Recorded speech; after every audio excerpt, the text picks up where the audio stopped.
ఒక్కసారి కొమ్మూరి గోల్డ్ కి కాల్ చేయండి. తాకట్లో ఉన్న మీ బంగారాన్ని విడిపించి మార్కెట్ ప్రైస్ కి వాళ్ళు కొనుక్కుని మిగతా డబ్బులు మీకు ఇచ్చేస్తారు. హలో అండి, అందరికీ నమస్కారం. నేను మీ కట్ట కార్తీక్. నాతో ఉన్నారు బీజేపీ జాతీయ అధికార ప్రతినిధి రవిచంద్ర రెడ్డి గారు. సార్ నమస్కారం. నమస్తే కార్తీక్ గారు. ఈ రోజు వరకు ఆంధ్రప్రదేశ్ రాజకీయాన్ని జాగ్రత్తగా గమనిస్తే వైసీపీ ఒక ప్రతిపక్షంగా ఉంది అనేది చూస్తే రియాలిటీలో మనకు కనబడుతుంది. ఎందుకు వైసీపీ ప్రతిపక్ష పాత్రలో లేదు? ఈ సంవత్సర కాలంలో ఆ పార్టీ ఏ ప్రోగ్రాం తీసుకున్నా సరే ట్రోల్స్కి పనికొచ్చింది తప్ప ఆ సక్సెస్ అయిన దాఖలా లేవు. ప్రతి కార్యక్రమం ఏదో ఒక వివాదం. చివరికి ఈ దేశంలో అత్యంత ట్రోల్స్కి గురయ్యే నాయకుడిగా జగన్మోహన్ రెడ్డి గారు ఉన్నారు. ఎందుకు ఆ పరిస్థితి వచ్చింది అంటే ఏం చెప్తారు? కార్తీక్ గారు, ముఖ్యంగా ప్రతిపక్షం అంటే ఆంధ్రప్రదేశ్లో కాంగ్రెస్ పార్టీ, కమ్యూనిస్టులు కుంచుకుపోయాయి కాబట్టి. అవును. వేరే ఏదన్నా చిన్న చిత్క పార్టీలు ఉన్న వాళ్ళు ఏదన్నా ఒక ప్రెస్ మీట్కో, లేకపోతే ఒక డిబేట్కో, ఒక వివరణకో, ఒక బయటకో మాత్రమే పరిమితం అవుతున్నారు కాబట్టి ముఖ్యంగా వైఎస్ఆర్సీపీ తప్ప వేరే ప్రతిపక్షం కనపడట్లేదు. అవును. అది 11 మంది ఎమ్మెల్యేలే వచ్చినా, వాళ్ళు అసెంబ్లీకి పోకపోయినా, మిగతా ఉన్న ప్రధానమైన రాజకీయ పక్షాలైన తెలుగుదేశం పార్టీ, బీజేపీ, జనసేన మూడు కలిసి అధికార పక్షంగా ఉన్నాయి కాబట్టి ఖచ్చితంగా ప్రశ్నించాల్సిన బాధ్యత వైఎస్ఆర్సీపీ మీద ఉంది. సభలో కాకపోయినప్పటికీ జనాల్లోనో, ప్రెస్ మీట్ ద్వారానో, మరి ముఖ్యంగా అప్పుడప్పుడు ఒక్కొక్క ప్రజల్ని పలకరించే రైతులు అనే పేరుతోనో, లేకపోతే మామిడి రైతులో, మిర్చి రైతులో, లేకపోతే ఏదో ఒక రకంగా పరామర్శలో, వాటికి మాత్రమే పరిమితమైన జగన్మోహన్ రెడ్డి గారు దాదాపు నెలకో 2 నెలలకో ఒకసారి ఒక్కొక్క ప్రోగ్రాం పెట్టుకుంటూ ఈ సంవత్సరం మొత్తం కూడా ముఖ్యంగా 2025 వరకు చెప్తున్నా, మొదట జూన్ 4 రిజల్ట్ వచ్చినప్పటి నుంచి ఆ 7 నెలలు ఏదైతే ఉందో దాన్ని హనీమూన్ పీరియడ్గా తీసివేసినప్పటికీ 2025 మొత్తం కూడా పెద్ద మైలేజ్ ఏది కూడా వచ్చే పని వైఎస్ఆర్సీపీకి అందిపుచ్చుకోలేదు. ఎందుకంటే నిర్మాణాత్మకంగా చూసినప్పుడు కూటమికి సంబంధించి కూడా వాదాస్పదమైన అంశాలని వాళ్ళు చెప్తున్న రైతులకు సంబంధించిన అంశాలు కానీ, లేకపోతే తుఫాను గురించి విమర్శిస్తూ ఉంటే దానికి పెద్ద నష్టం, తీవ్రత, లేకపోతే అంచనాలకు అందని విధంగా ఏమి లేకపోయినా, సో మొత్తం మీద రైతుల పరంగా ఏదైతే పరామర్శలు చేసే పెద్దగా మైలేజ్ రాలా. పరామర్శలకు పోయినప్పుడు ఒకరు చనిపోతే పరామర్శకు పోయి సంవత్సరం తర్వాత పోయినప్పుడు కూడా అక్కడ ఒకరికి 2-3 చనిపోవడం, పరామర్శకు పోయినప్పుడు చనిపోవటం, అదొక వివాదాస్పదం కావటం. అలాగే గుంటూరుకి సంబంధించి పరామర్శకు పోతే బాధితుల్ని పరామర్శించాల్సింది పోయి ఎవరైతే దౌర్జన్యానికి గురయ్యారో వాళ్ళని పోలీసులు కొట్టారని పరామర్శించడం అంతా కూడా పూర్తిగా ఒక మిస్టేక్, ఒక బ్లండర్ లాగా ఏదైతే డిజైన్ చేశారో ఆయనకు ఆ స్కీమ్స్ని డిజైన్ చేసిన వాళ్ళని అనాలి. దాన్ని యథావిధిగా ఈయన కూడా సరిచూసుకోకుండా జగన్మోహన్ రెడ్డి గారు అలాగే వెళ్ళడం అనేది మైలేజ్ క్యారింగ్ కెపాసిటీ అనేది ఎక్కడా లేకుండా పోయింది. చివరికి సార్ ఆ పార్టీ అంటే రప్ప పార్టీ, బూతుల పార్టీ, ఈ నేమ్ని ఇప్పటికీ క్యారియన్ చేసుకున్నారు. అంటే దాని నుంచి రివోక్ కాలేకపోతున్నారు. ఇప్పుడు రాను రాను వీళ్ళు రాసే స్క్రిప్ట్లు ఎలాగున్నాయంటే జగన్మోహన్ రెడ్డి గారిని కానీ, లేకపోతే వైఎస్ఆర్సీపీని కానీ పూర్తిగా హిందూ వ్యతిరేక పార్టీగా ముద్ర వేసే కార్యక్రమం బలంగా అమలైపోయింది అనే చెప్పచ్చు. ఎందుకంటే ఆ విధంగా వాళ్ళు ఉన్నా లేకపోయినా ఆత్మవిమర్శ చేసుకోవాల్సిందంటే వీళ్ళు రాసే స్క్రిప్ట్లు. ముఖ్యంగా పరకామణి కేసు తీసుకోండి. అది చిన్న పరకామణి కేసు తీసుకుంటే ఓ మనిషిని చంపినప్పుడు అది బ్లేడ్తో చంపారా, వేటకొడవలతో చంపారా, doesn't matter. Murder is murder. అలాగే దొంగతనం అనేది దొంగతనమే. దాన్ని $9 72,000 అని రాశాడు కదా స్క్రిప్ట్. వాళ్ళని ఏ చెప్తా కొట్టిన తప్పు లేదని గతంలో ఒకసారి చెప్పాను నేను. అదేవిధంగా ఈ లడ్డు కల్తీ నెయ్యి గురించి, లడ్డుకు సంబంధించిన అంశంలో వివరణ ఏదైతే రాశారో అతనికి ఆ స్క్రిప్ట్ జగన్మోహన్ రెడ్డికి, ఈ జగన్మోహన్ రెడ్డి గారికి స్క్రిప్ట్ రాసే స్క్రిప్ట్ రైటర్లు కావాలని ట్రోల్ చేయించే విధంగా రాయటం. దాంట్లో ఏ కెమికల్సో, లేకపోతే రసాయనాలో, లేకపోతే ఏదో కలిసాయి, ఫ్లేవర్స్ కలిసాయి అన్నప్పుడు ఆవు తిన్న గడ్డిలో పెస్టిసైడ్స్ కొట్టుంటారు కాబట్టి దానికి సంబంధించి కెమికల్స్ అలా క్యారీ అయ్యి పాలల్లోంచి వెన్నలో నుంచి నెయ్యి ఆ విధంగా కలితే అయి ఉంటుందేమో అని ఆయన చేత పలికిచ్చారంటే వీళ్ళు ఎంతకైనా సమర్థులు. అంటే సమర్థించుకోబోయి పూర్తిగా అట్రఫ్లాప్ అయిపోయి అతనే ఆత్మవిమర్శ చేసుకోలేని విధంగా ట్రోల్స్ గురయ్యే విధంగా రాస్తున్న స్క్రిప్ట్ ఇంటి దొంగల పని. ఆ ఇంటి దొంగలు ఎవరో చెప్పా, గతంలో పేర్లు కూడా చెప్పా.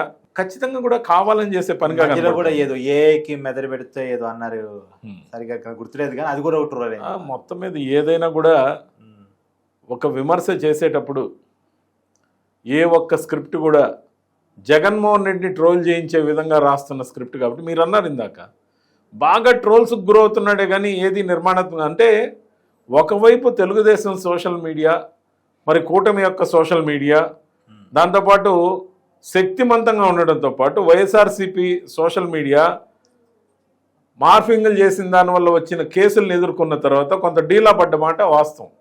దాంతోపాటు సెల్ఫ్ గోల్స్ ఏవైతే సెల్ఫ్ ట్రోల్ అయ్యే విధంగా ఇస్తున్న స్క్రిప్ట్లు వాళ్ళు ట్రోల్ అయ్యేదానికి ఇచ్చిన అవకాశం. అంతేకాకుండా ఈ సంవత్సర కాలంలో ఆ మెడికల్ కాలేజీల అంశం కానీ లేకపోతే ఇంకేదైనా 1-2 అంశాలు కానీ తీసుకోగలిగారు కానీ దాంట్లో కూడా వాళ్ళ దగ్గర నిర్మాణాత్మకమైన సమాధానాలు లేవు.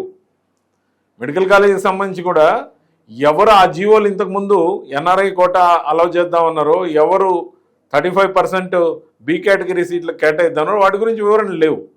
ఖచ్చితంగా కూడా సెల్ఫ్ గోల్స్ వేసుకుంది. నిజంగా సార్ ఈ సెల్ఫ్ ఈ పర్టికులర్ పాయింట్ లో నిజానికి ప్రైవేటీకరణ అన్న విషయం జనంలో కొంత తీసుకెళ్లారేమో అనిపించింది మాకు కూడా, బయట నుంచి చూసే జర్నలిస్టులుగా మాకు అనిపించింది. కానీ ఆ చివరి రోజు గవర్నర్ గారికి 1 కోటి సంతకాలు సమర్పించే రోజు జగన్మోహన్ రెడ్డి గారు మాట్లాడిన ఒక మాట, నేను అధికారంలోకి వస్తే 6 నెలల్లో అరెస్ట్ చేస్తాను అన్నమాట. జగన్మోహన్ రెడ్డి గారు మైండ్ మారలేదు, మళ్ళా అధికారంలోకి వస్తే అరెస్టులు, కేసులు, గోళ్ళు ఇదే ఉంటుంది. మీరు చూడండి, రప్పారప్ప అని రాసిన స్క్రిప్ట్కి సంబంధించి కానీ రప్పారప్ప మీద ఇచ్చిన వివరణ కానీ లేకపోతే నేను వస్తా వేసేస్తా లేకపోతే వేస్తా లోపలేస్తా బట్టలోడు తీస్తా సప్త సముద్రాల అవతల ఉన్న లాక్కొచ్చి మరీ శిక్షిస్తే ఇవన్నీ రాసిన స్క్రిప్ట్లు. ముఖ్యంగా జగన్మోహన్ రెడ్డి గారు ఏమన్నా పేపర్ లేకుండా చదివారా మీరు గమనించండి. లేదు లేదు, ఆ పేపర్లు రాసిన ఎదవేవుడు.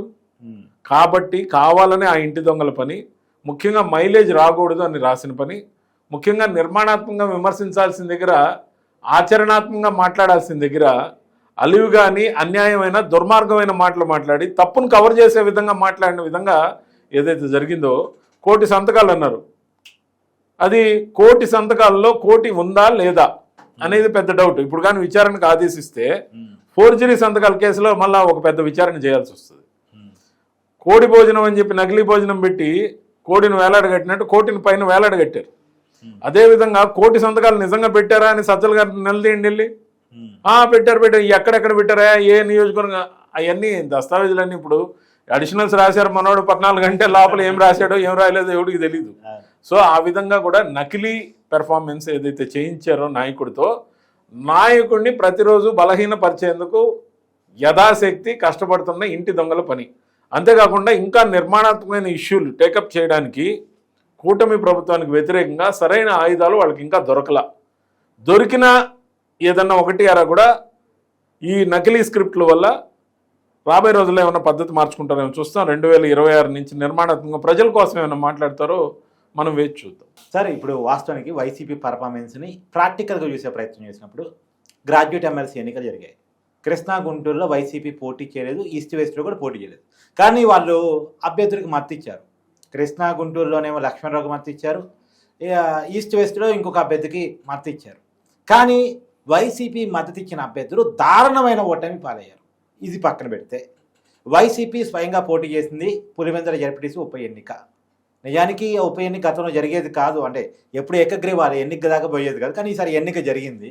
వైసీపీ డిపాజిట్ కోల్పోయింది పులివెందుల రూరల్ మండలంలో, జగన్మోహన్ రెడ్డి గారు సొంత నియోజకవర్గంలో సొంత మండలంలో.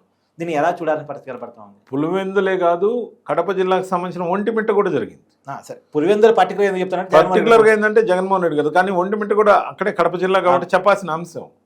సో సొంత జిల్లాలో కూడా ఇంత ప్రాభవం కోల్పోవడానికి కారణం ఏంటంటే ఇది మన ప్రభుత్వాన్ని నమ్మి సొంత మనుషులుగా భావించబడే వాళ్ళు ఎవరైతే పనులు చేశారో, కాంట్రాక్ట్ పనులు, గవర్నమెంట్ పనులే కదా చేసింది, వాళ్ళకు కూడా బిల్లులు ఇవ్వకపోవడం, నమ్ముకున్న వాళ్ళకి న్యాయం జరగకపోగా చుట్టూ ఉన్న ఒక 20 మంది లేదా 10-15 మంది తప్ప వైఎస్ఆర్సీపీ ప్రభుత్వంలో బాగుపడింది ఎవరూ లేరనే భావన నా కథ ముందు మీరే కనపడుతున్నారు. రెడ్డి సామాజిక వర్గంతో పాటు అన్ని సామాజిక వర్గాల్లో, ముఖ్యంగా నా విషయం తీసేయండి, నాకు కనీసం చైర్మన్ పదవి అన్నది దక్కింది.